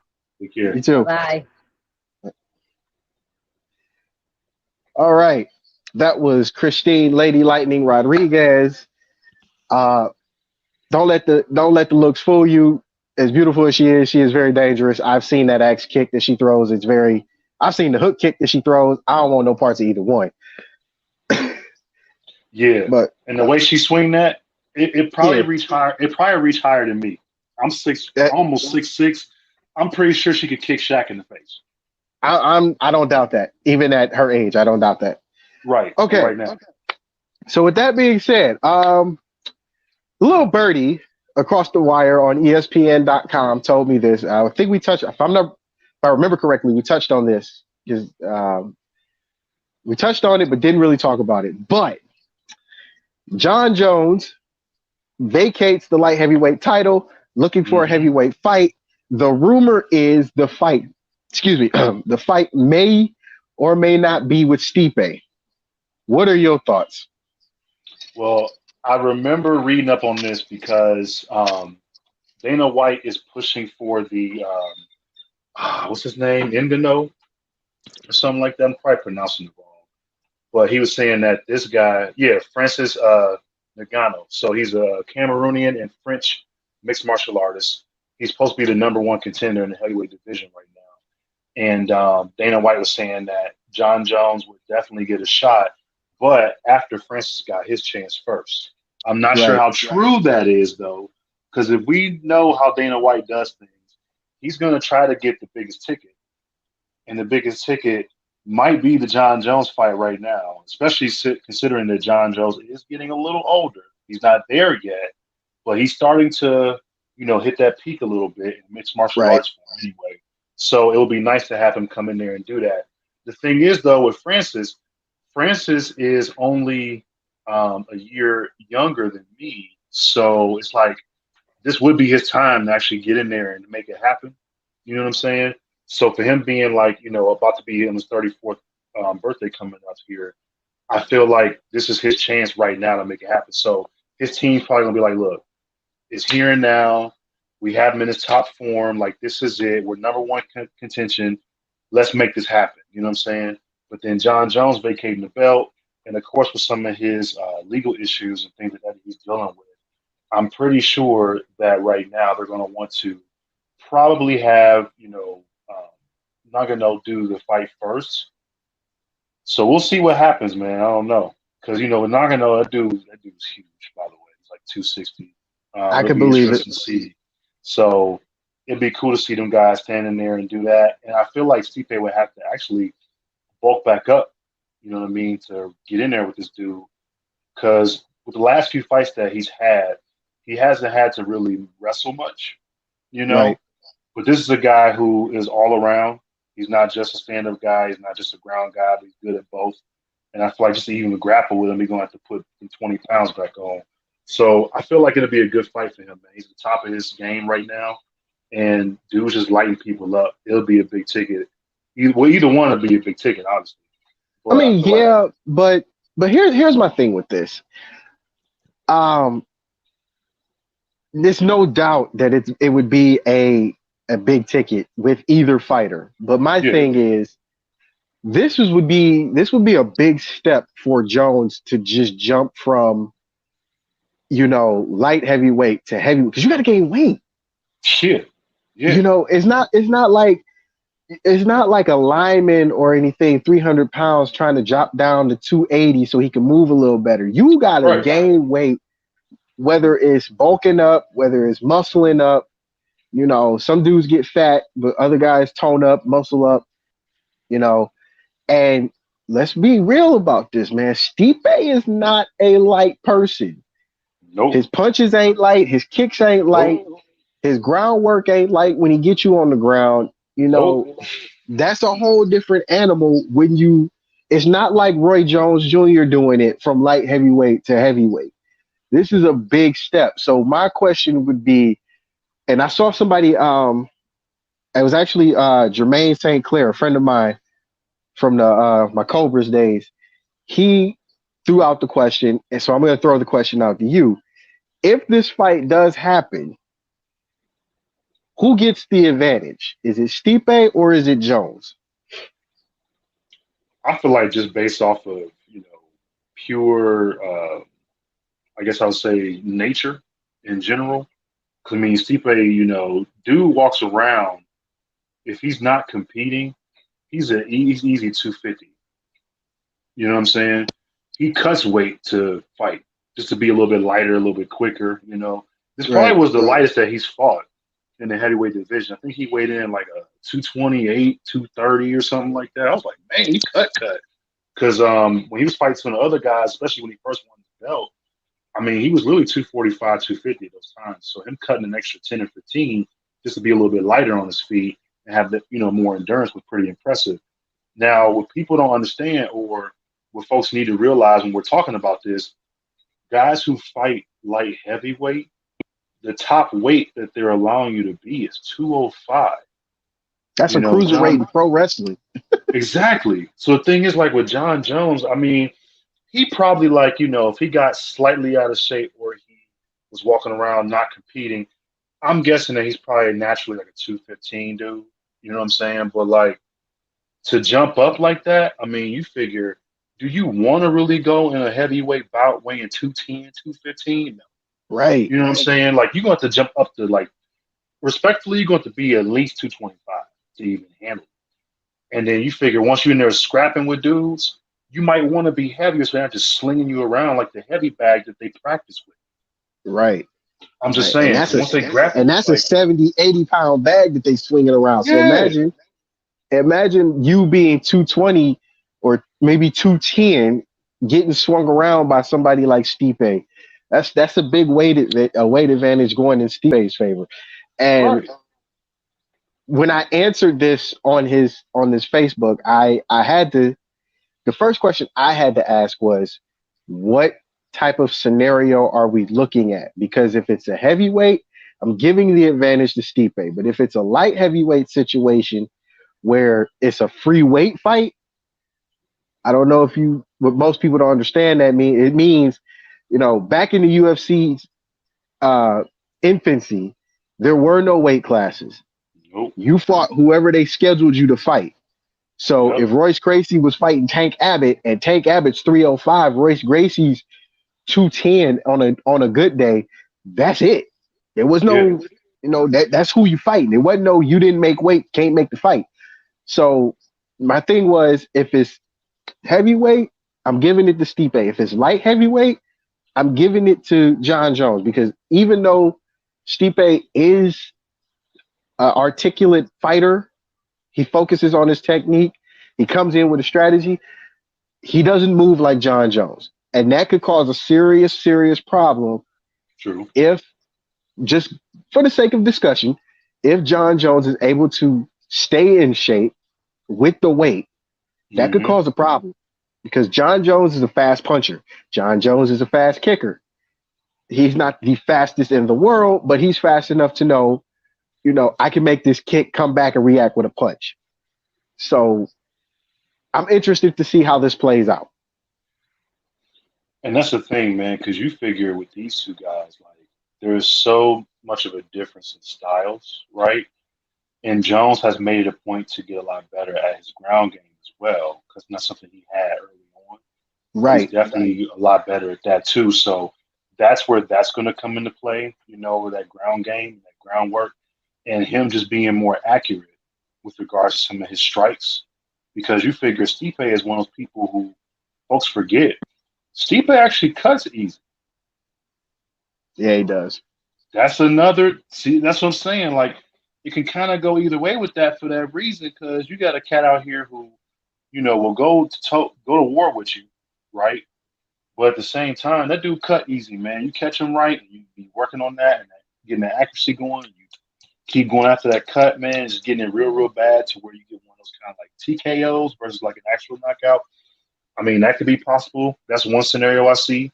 John But Jones is also very long I was about to as say, you well got to too, remember too, Stipe got the and height reach. advantage though, height advantage Yeah, and the reach.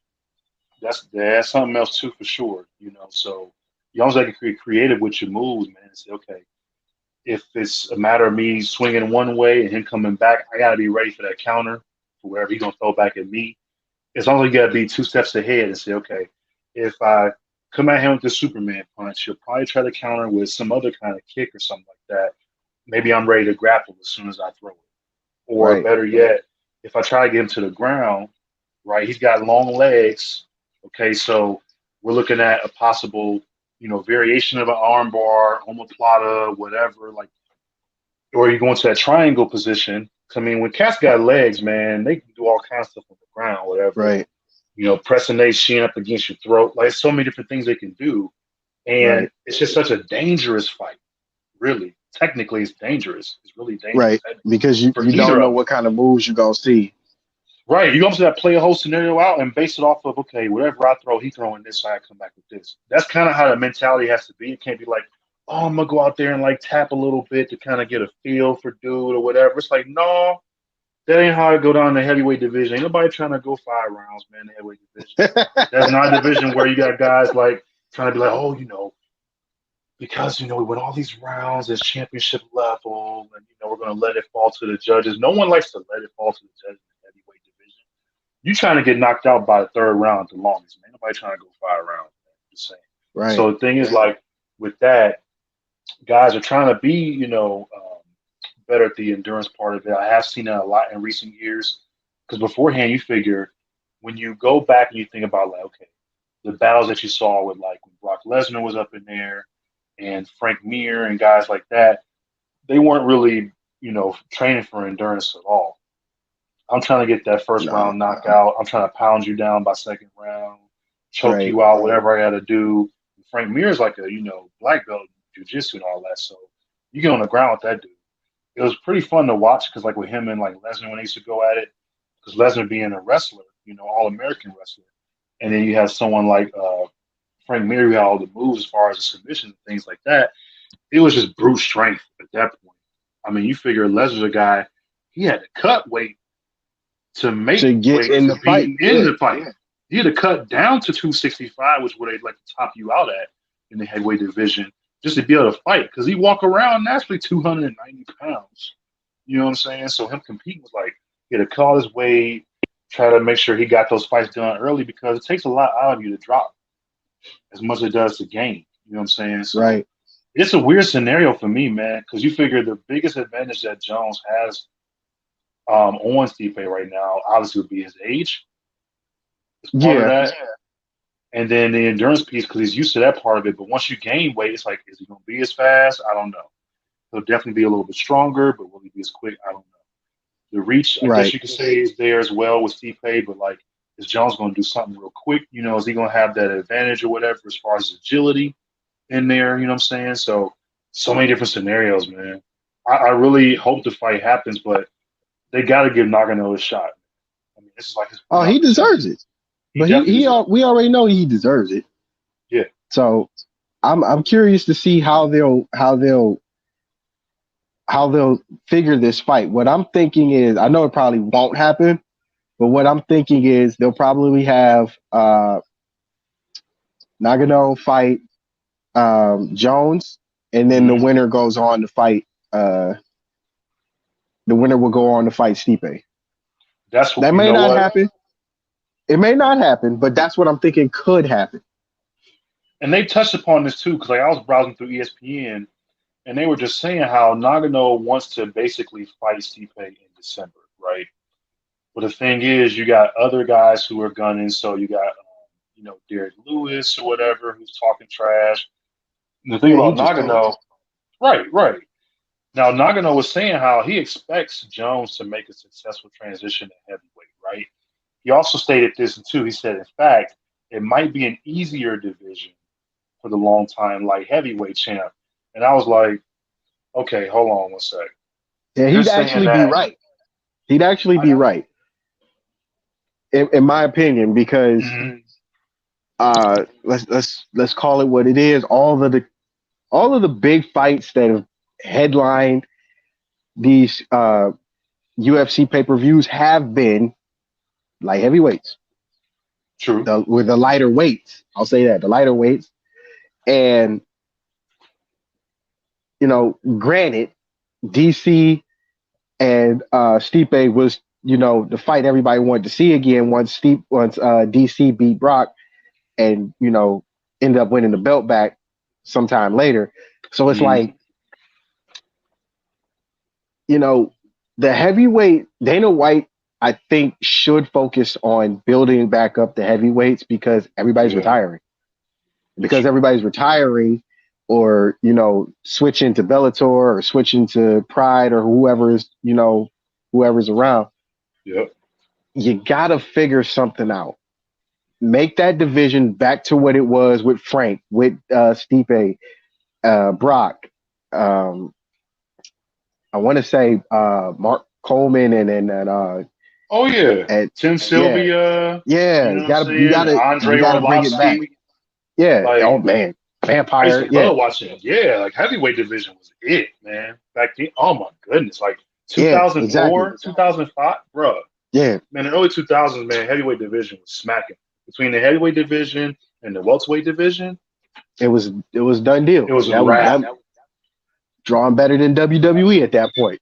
Exactly, and not to mention, because you got back then, and this is going, man, just with that, Bass Rutten, I just thought about him. Yes, right. Unfortunate injury, you know what I'm saying? But that dude was on. He would have been top 3. I think he would have went down Hall of Fame. Yes, he'd have been top 3. That cat was nasty. But that injury man. We'll never know. That was. All right, you said you had a topic that you wanted to talk about. Oh yes, yeah. We laughed about it earlier, but we can't really laugh about it too much now because I don't want to get sued. But you said you got a topic. Go ahead. Speaking of fighting, we're talking about fighting, okay? But the catch here is that the fight didn't happen in the ring or the octagon or on the mat. Shout out to Christine. We appreciate you being on the show, right? It happened on the football field in the NFL. So, with that being said, the Baltimore Ravens have released Earl Thomas, right?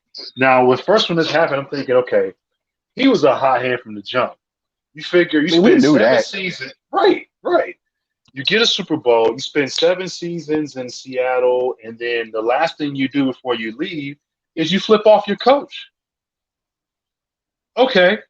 So then you get picked up in Baltimore, which it was a crazy little run there because, both Cleveland and Baltimore were looking at him because both teams desperately needed safety, right?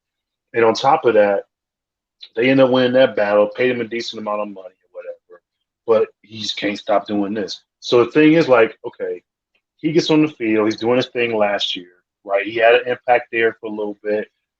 And all of a sudden now, dude is getting into a fight in practice. Now, at first I read it and it was like, okay, I'm thinking he just threw his hands up. Like it made it seem as though he's about to fight. So I'm like, okay, people are always about to fight. You get a little handsy once in a while. Your emotions are going crazy. We've been on the field. You know what I'm saying? We know what it is, right? But this dude literally gets into it with another player on the field, right? Clark. And it's to the point where I'm just looking like, okay, what they going to do with him, right? They move so fast on this. Like this literally just happened last week, not even 4 days ago, bro. And they were like, "Oh no, we gotta do something about it. We gotta make it happen. We're not gonna suspend nobody, none of that, no fines or whatever. We gotta hurry up and figure out if we're gonna trade this dude or release him." And I was like, "Or release?" I'm like, "Y'all actually said that in a statement, like trade or release?" Like, okay. Apparently so. And they was like, "You know what? Forget it. We can't even find nobody to take this dude on. We just gonna let him go." I'm like, dang, y'all doing that? Well, bro, like, what does that mean, McMill? What does that mean now? Is the next guy up going to be the dude, or it's going to have to be with the season going the way it is? It's going to me. That's what it's looking like because free agency is shit right now. and it's not anybody's fault. It's a Right. pandemic. You're still trying to fight through it and make the best of a bad situation, basically. Um, I didn't think they were going to do it, to be honest. We had talked Me about either. it during the week, Yeah. but we had decided that he was too good of a safety to just kick to the curb like that. True. So at this point, and it's no secret, in all levels of football, defense is a lot further ahead in the game than offense, which is why Hmm. at the beginning of the season, offenses look like shit and defenses look like they're the world's best defense, even though halfway through the season it's a different story. So they're not hurting on the front seven, but Hmm. now this makes what was a halfway suspect secondary more suspect because now you have no threat back there. You have no Nope. leader, Nope. and now you're basically struggling to figure out what to do. And at this point, next guy up is going to have to be that guy. And I hate it to say it like that, but it's the reality because the reality is you gotta you were supposed to what pay him like $7-8 million this year or something like that. They said 10. Okay, so you better half of $12 million because I believe his contract has some incentives in there. Hmm. So let's say half of $12 million. So you had 10 that he's guaranteed Yep. or was 10 going to be guaranteed. guaranteed, Yep. and he causes a fight or is involved in a fight on field, and he's already a disgruntled player. You're already disgruntled with him. Could this have been him wanting out to find somewhere else to go? I don't think I so. don't think so either, but because I knew we were both thinking that, but in the back of my head, things like this do come out later on that he wasn't happy or they weren't happy with him. They couldn't figure something out. Anything's possible. So what I'm gonna say is if I'm front office with the Ravens, because Ozzie knew how to play this stuff. Hmm. Like, don't get it twisted. Ozzie was a hell of a general manager. I think Ozzie would have played this to where they still have him for the season and they have a sure thing in the secondary and then rebuild the next year. Because let's not forget, your front seven was not what killed you in the playoff game against Tennessee. It was your secondary. The passes that True. Ryan Tannehill did connect on, they made Ryan Tannehill look like he was Joe Montana, and clearly he's not. Right. Like Right. you're set outside of missed tackles against Derrick Henry. I mean, it's gonna happen. Derrick Henry is not an easy person to bring down. We all know this, so I'm not gonna place blame on just the defense. Uh, Tennessee's offense had a great game plan. Run it down the throat. We'll throw it when we need to. And like I said, those passes that they connected on, your secondary, young guys or younger guys, Hmm. not really, you know, not really used to doing a lot. Especially when you don't see Tennessee every year. You see Cleveland, Pittsburgh, Cincinnati every year. So you know what to Yep. expect. But when it's playoff time, it's a different animal. So uh, your secondary is what really gave Ryan Tannehill a new contract. So True. I'm Again. I'm I'm just I think this was a bad idea and the right thing to do, wrong time. Shortened season, fucked up season, not the ideal situation to get rid of a Pro Bowl safety. I mean, you figure with him, and then you had Chuck Clark, right? So they going at it. And then the next guy up that I did look up is a guy by the name of Deshaun Elliott. He was a sixth-round pick they had 2 years ago. He's only played in 6 games because of injuries, so he hasn't had much exposure. There's no And this at the free guarantee. safety position, He got a free lot of safety. responsibility. He got the weight of the world on his shoulder, man. I'm not like, And I can tell you as a free safety, you have a lot of responsibility. And the way offenses are played now, your plate is always full. So the first thing when you walk into team meetings is what side of the field is more of a threat than what. And Yep. Yep. And you figure here's a take from last year too, because there's been some times where Thomas has struggled. So they said that his only issue he had last year was he had struggled against Cleveland, where he gave an 88-yard touchdown run to Nick Chubb. And they said also in week when he played the Titans, like you said in the playoffs, he's the one that took that big stiff arm from Derrick Henry. So I don't know if it's just hey, I'm the guy you want to run up against when you run the ball. Yeah, it's him.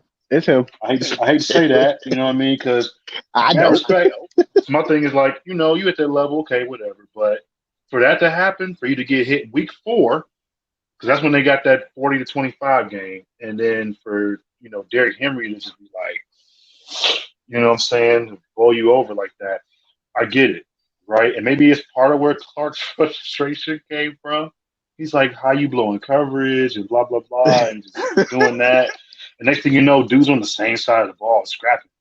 Usually it's the guys on the opposite side of the ball is like having a funny Right. little scrap, but Right. two guys on defense, I mean, oh my goodness, that'd be crazy. What caused that is my question. Yeah, they said it was he blew coverage or whatever on a pass play or something. Clark just was like all up in his face, man. And the helmets came off and you just swung at him. I'm like, that's how you feel? You're just swinging at people? I'm like, okay. So I guess Clark's off the hook. Nothing going to happen with him. And then they went ahead and they talked to Harbaugh. Harbaugh's like, look, I ain't going to come. Like, we moving forward. No reason to even talk about this. Let's just move forward. So obviously he's salty. You know what I'm saying? He's like, I ain't about to make a statement. Like, just don't even talk to me. Like, we're moving forward. That's it. I was like, dang. Usually Harbaugh got something to say. And this time around, he was like, nope. What reason do I have to even talk about this whole situation? So I'm good. But what I was telling earlier, too, is like, that opens up so much when it comes to the AFC North, just from a defensive perspective. It's pretty much Cleveland, Pittsburgh. On the defensive I wouldn't side. say, yeah, on the defensive side, yeah, but anytime you still got Lamar Jackson, you still got a shot. Oh yeah, that offense is prolific. And to be quite honest with you, as a Steelers fan, I am not sold on the Steelers offense this year. The offense that scares me the most as a journalist and as a Steelers fan is the Browns. Everybody comes back healthy. You have 2 damn good running backs back in the backfield. You have 3 or 4 receivers that you can count on now with Jarvis, Odell, Hooper, and Kareem Hunt, essentially. Yep. Because between him and Chubb, he's the better pass catcher. Oh, and hands down. You just don't know what kind of game plan Stefanski's going to have going into each game. So to be honest with you, the Browns just signed Smith, I believe. Yep, Malcolm Smith. Yep. So they're strengthening. Very great move because they're strengthening an area that they needed to strengthen with the loss of Schobert, which is linebacker. Yep. Your front 4, you don't really have to worry about. You've had a decent secondary, and now you've got better linebackers. So I honestly, if Stefanski can keep them at least at 500 going into the bye week, I give this division to the Browns because you got a shit tough schedule the first 8 games of the season. The last 8 ain't no better, but they're a lot better than what you're going to see the first 8 games. That first half of the season, you're seeing Dallas. Yeah. You're seeing Dallas, you're seeing Pittsburgh, you're seeing I believe the Rams at some point. No, you're going to Vegas to see the new Vegas Raiders. Vegas Raiders. So it's gonna be weird saying that, but the dynamic of the NFC North, I'm not even worried about Cincinnati. So let's just throw them out for the new quarterback, new coaches. Everything's getting revamped. Not really worried. I'm not sold on Pittsburgh right now. Yeah, Ben's coming back, but you know, it's no secret. Ben has been a bit of a dick sometimes, hmm And and his the line ain't offense really that good. this year, I'm not expecting it to be any better unless they sign XFL players who are a lot younger. On True. top of that, the offense is stagnant. There's no number one receiver. Can you really count on James Conner to give you a full season without being hurt? And hmm yeah, and like I said, Baltimore still has a shot because they're the defending champs. So my heart is telling me it's really between old Browns and new Browns because that's really, as you saw last year, they split the series, hmm and was if it's not for a defensive breakdown in the fourth quarter, I think the Browns take that series. True. And on top of So that, like you said, with the first half of the season, I mean, there's going to be a huge, difference in terms of like talent and the teams that they're playing against. I gonna be a mean, the only huge one, measuring stick. yeah, because you got two Cincinnati games. I'm like, okay, that's cool. But you figure you start your season off against Baltimore, which I would rather play Baltimore week one than play them, I week wouldn't, week to be honest, 14. I wouldn't. I wouldn't because here's why. Now, again, unless Stefanski Raiders game plan going in, I am hmm not sold on Baker Mayfield getting the job done. Can he manage the game? It's no question he can. Can he come through is the question on everybody's mind. That's the question on your mind. That's the question on my mind. That's the question on fans' minds. Can he come through?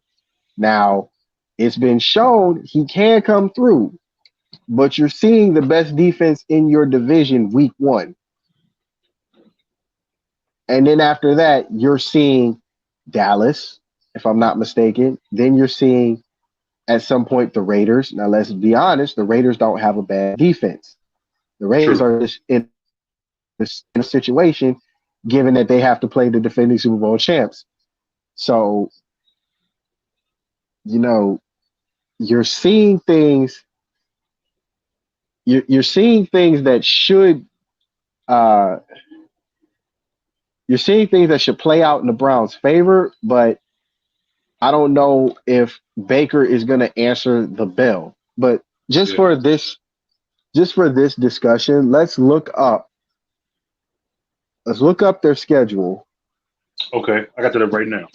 I got it right here. First 8 games at Baltimore, Cincinnati, Washington, Dallas, Indianapolis, Pittsburgh, Cincinnati again, at Vegas, the Texans, the Eagles, the Jaguars, the Titans, the Ravens, Giants, Jets, and Steelers.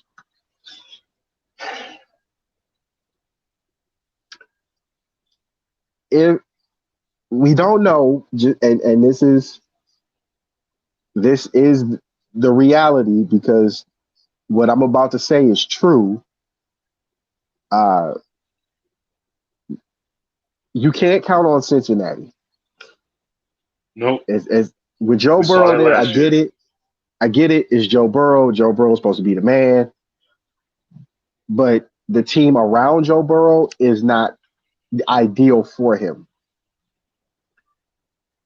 You don't know what Washington's going to look like. You don't know what Indianapolis is going to look like. So those are, I count 2 question marks within the first 8 games. hmm And mind you, this is all before the bye week. So this is all before November 15th. November 1st, they play the Raiders. hmm Um, Pittsburgh is a rivalry game. You know they're going to come in to beat you. Um, Dallas is going to look like if they can get their heads on straight, they're going to run away with that division again. Oh yeah. I mean, granted, they lost it against the Eagles, but you know they still they still were in a position to win it, which is scary, being that division in the NFC is the black and blue division because everybody's beating up on everybody and weird shit always happens. hmm Every single year. Um, I don't want to, as a fan of football, I do not want to see the Browns play Baltimore just because there's a lot of question marks on both sides. Can Baltimore's secondary keep up? Can Cleveland actually, put the foot on their throats and not let off the gas if they get up? Can Yep. Baker answer the bell? It just makes you wonder. And those first couple, I say those first week 1 and weeks 2 are always ugly games. Oh yeah. So I don't know. We'll see. Time will tell. There's a lot of weird shit's been happening all over training camps in the NFL for this season coming up. So we'll see. We'll see. I know for me personally, it's just funny thinking about it because, I tell everybody this, man. I'm like, this is something that, our guest said last week. And he was talking about, like, this is the year that, Baker has to prove it. You know what I'm saying? And it was funny because when I saw that Casey Keenum got signed too, I was like, okay, this makes a lot of sense, especially with Stefanski coming in. You got somebody essentially who's run your offense before. So it's kind of like, okay, yeah, we know Baker's supposed to be starting, but, like, you got a guy right there waiting that's already done this before under this coach. So if that's not enough incentive for you, you know what I'm saying? Like, you're going to have to make this happen. Otherwise, best believe that switch is going to come. Right. They're not going to wait the whole season to be like, oh, we're at the bye week and we got to figure something out. No, we ain't got to wait till week 8 to do that. Right. It's going to be like, you got 3 games. You got 3 games because you got Baltimore, Cincinnati, and Washington. We're going to know win going at into least the 2 of Dallas those. game. You have to. Period.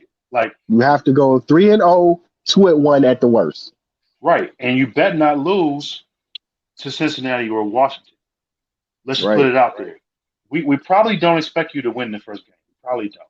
But them next 2, before you hit Dallas, you're going to have to win them games. And you're going to Dallas. You're going to Dallas. Right. And Casey Keenum, let's just keep it real, man. Keenum already been in that situation too. You know what I'm saying? Just and none of this looking for stuff is redemption. unfamiliar. Exactly. Behind a decent line. Right. Behind a decent line with a way more talented running back crew. Right. Like, think about it. In Minnesota, look, man, no knock against them really, but, like, the backfield we got and the backfield they got. 2 different backfields. Come on, man. You already know what I'm talking about. Then your 2 offensive different line, they finally plugged them holes up. Lines too. Yep. Like, Casey Keenum is licking his chops like, I can't wait for Baker to mess up.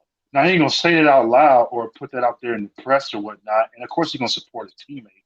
But he already sitting there like, I know I'm second up. So, right. You mess up if you want to. I'm ready. You know what I'm saying?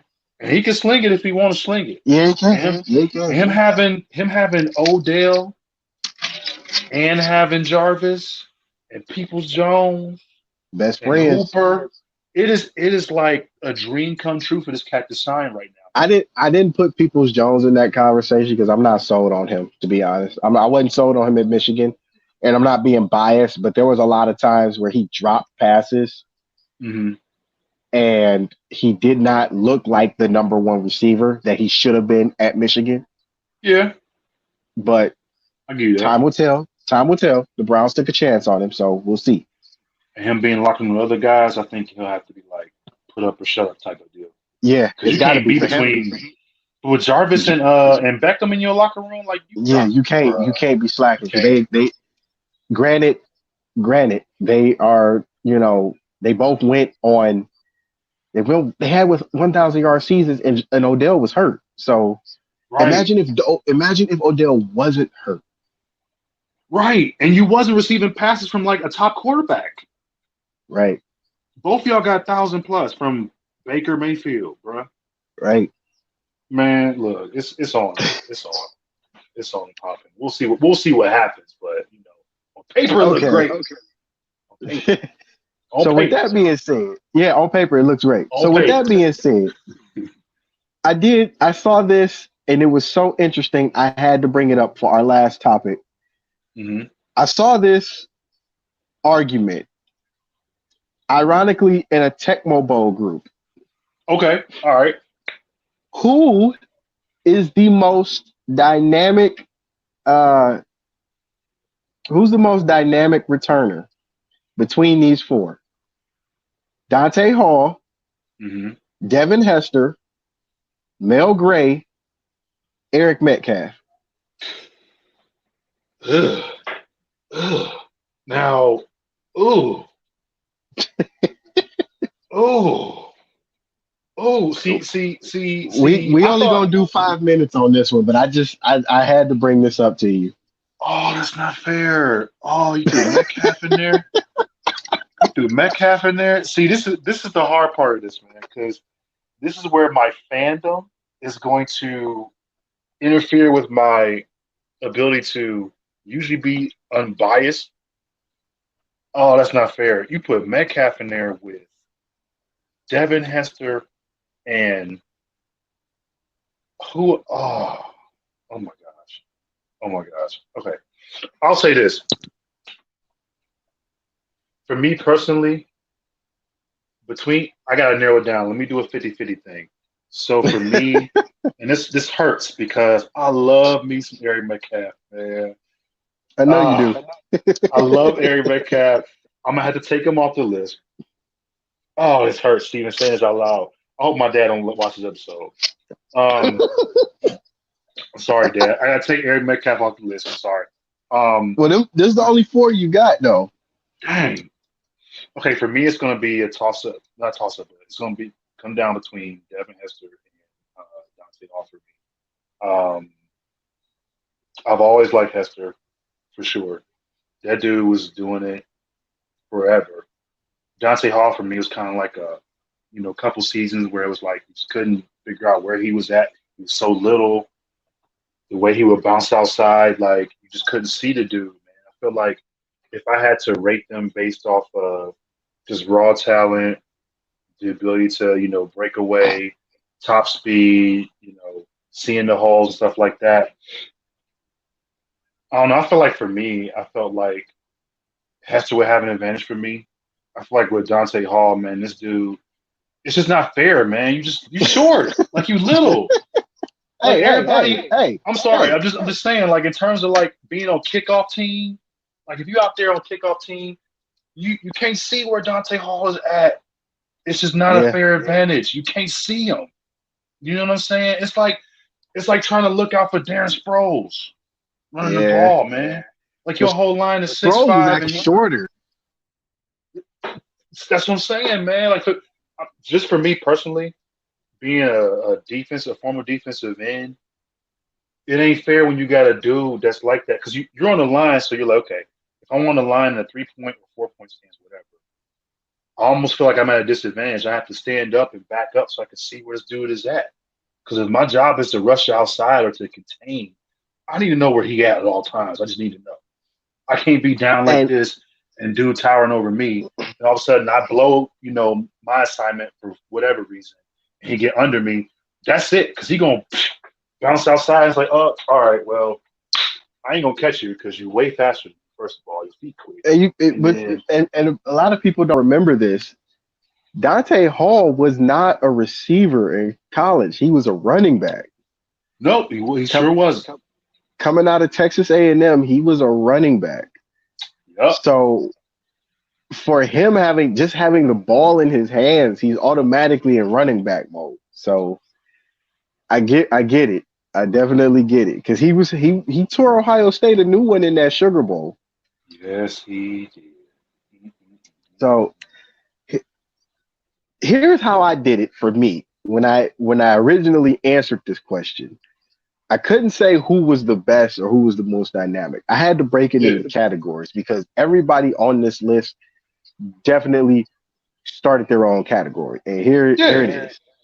Yeah. The most elusive, Dante Hall, hands down. Couldn't touch him. Mm-hmm. The fastest was Devin Hester. Devin Hester start off with that little bullshit stutter step and then take the fuck off. You're not catching him. Gone. The most dynamic was Metcalf because he was already a running back. Mm-hmm. And the last thing you wanted was to either punt the ball or kick the ball to him, mostly punts for his Yep. career. You just don't want him touching the ball. They were telling people don't kick it to him for fear he would take it back just because that's how dynamic he was. Yep. And last but not least, the most fearless out of all of them was Mel Gray. Because if it wasn't for him being fearless, I think he ends up as one of the top returners in the game historically. Because him being fearless and running into the crowd or running Mm-hmm. into a lane that's about to close quickly because he was that fast is what cut his career short. And when you're that fearless, you're putting a lot of people don't notice. And for those kids at home that are DBs, receivers, returning kicks, if you do your history on this man was actually that fearless. He had other kick coverage teams scared because he would run at you instead of away from you. You know, I used to teach my returners, find the open lane.